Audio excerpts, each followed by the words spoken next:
ouvindo uma senhora ajudar a gente a aprender através dos livros, né? Aí ela estava dizendo que é necessário que a gente separe todas as palavras que a gente não conheça, anote, sublinhe, né, as palavras, porque além de enriquecer o vocabulário, isso é muito bom para a compreensão do que exatamente o autor pretende falar, né? E aqui, eu não sei se vocês perceberam, tem um termo que foi usado. Deixa eu ver se eu marquei aqui o tema. Enredar-se, para que ele se enredasse. E aí você vê nesse comecinho, né, enredar significa que ele caísse nas próprias contradições, que ele caísse nos próprios erros. Então, lá no Evangelho você também vai perceber a intenção que os pais tinham, não é? De fazer com que Jesus caísse nas suas próprias palavras, com as suas próprias palavras. O que hoje ainda é muito comum. Os nossos irmãos estão aí o tempo inteiro buscando contradições, buscando coisas assim. Então, dai a César o que é de César, é óbvio que nós já sabemos disso, é saber dividir as coisas, não é? Mas também tem uma outra coisa que me chamou a atenção, é que eles fizeram do imposto uma questão política, uma questão religiosa. Repararam isso? Pegaram isso e tornaram religioso o assunto, porque eles tinham um verdadeiro horror a pagar impostos. Então tornaram a questão religiosa. Vejam que interessante, hoje nós estamos promovendo, né, nós estamos observando que questões que estão associadas à ciência, a essas coisas que são remédios, medicina, estão tornando ela política. Quer dizer, pessoas que não têm a menor condição de falar absolutamente nada sobre determinados assuntos estão dando opiniões, e essas opiniões são mais relevantes do que os próprios cientistas. Então hoje nós estamos tornando o assunto científico um assunto religioso, político. Veja só, nós estamos fazendo a mesma coisa que fizeram lá. Porque lá era um assunto administrativo, fizeram um assunto religioso. Não, aí nós vamos fazer aqui o seguinte, vamos pegar Jesus, nós somos muito espertos, vamos fazer o seguinte, vamos mandar os publicanos, que são os arrecadadores de impostos, criar ali uma conspiração para pegar ele na curva. Né? Foi isso que tentaram fazer com ele. Porque se ele falar que não pode pagar imposto, a gente já prende o nome do César.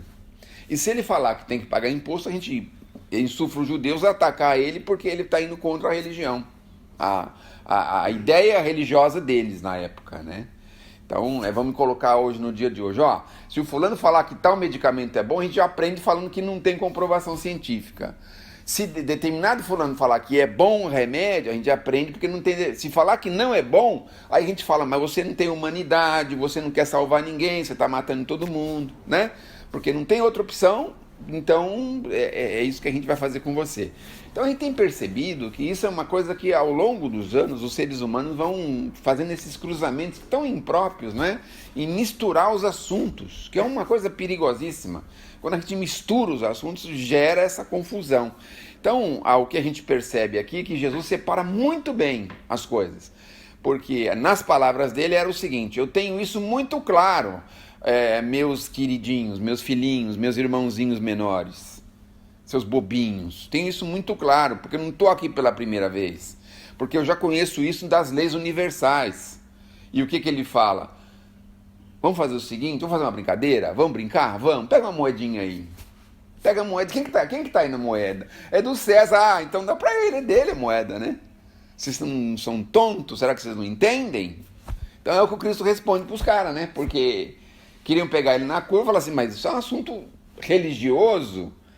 É religioso. É político?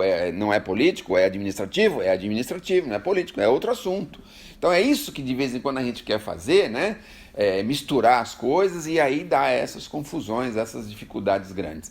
Você vê que na própria doutrina, todo mundo sabe disso, hoje a doutrina já não tem a força que tinha há anos atrás com relação ao trabalho de cura, né?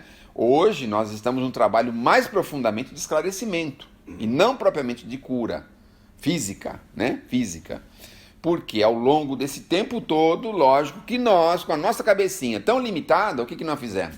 Fazemos confusão, não é? Porque hoje a gente faz confusão com religião e medicina, com ciência, não é? Com religião e com ciência, com religião e com ciência.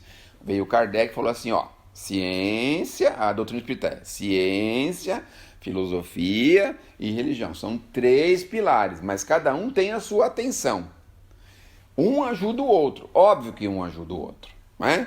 Mas nós não podemos misturar as coisas, né? Então precisamos tomar esse cuidado. E o que a gente percebe aqui é o Cristo falando isso pra gente, ó.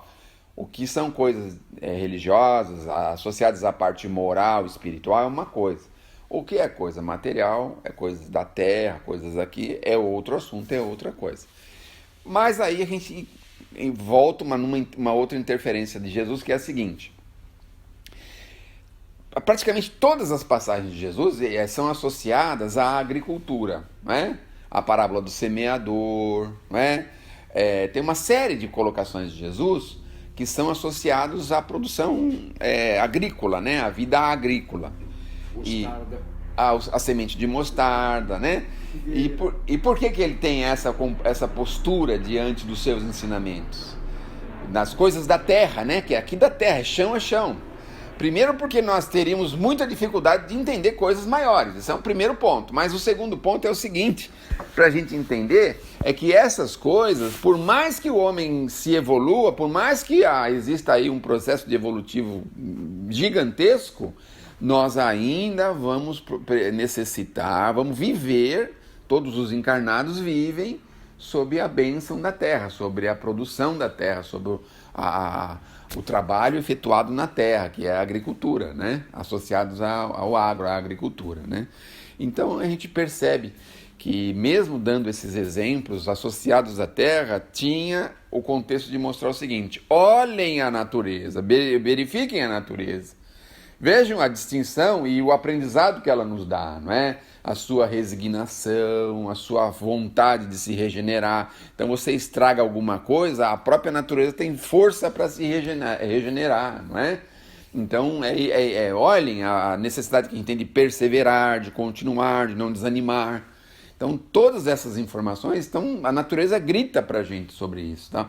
Pega um animalzinho, judia, faz um monte de coisa, mas ele está firme, ele segue em frente, ele não tem desejo de vingança.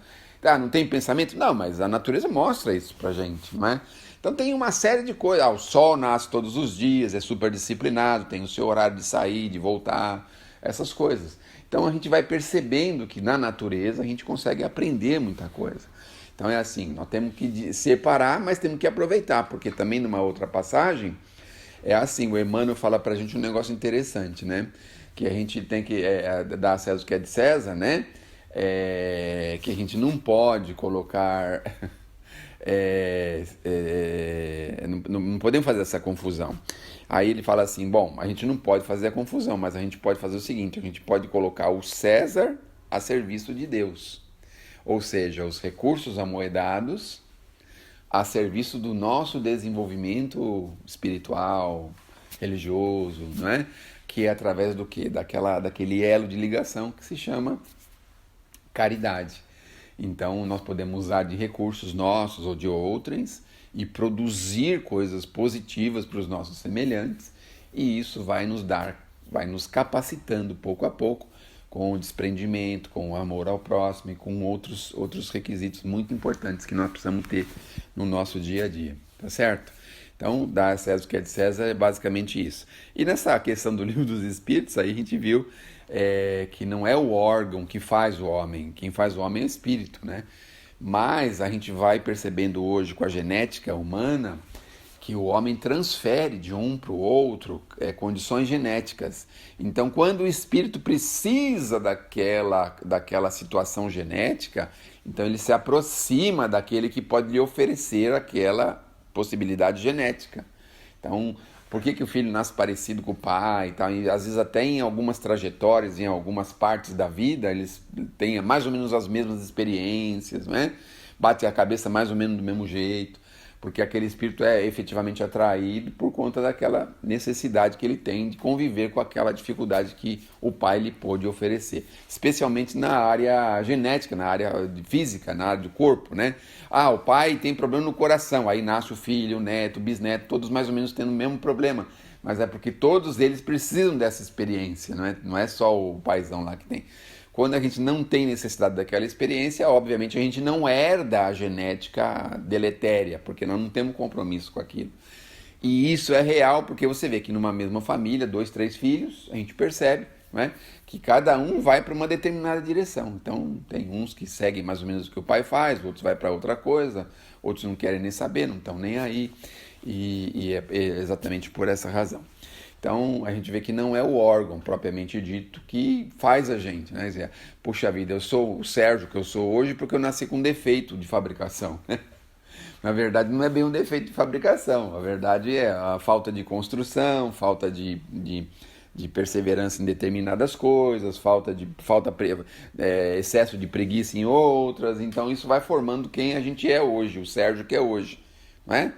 Mas, com o tempo, a gente vai vencendo, vai vencendo, vai vencendo e vai se tornando cada vez melhor. De vez em quando, a gente tem aquela ideia de pessoas que têm assim, um sucesso, de repente, um cantor.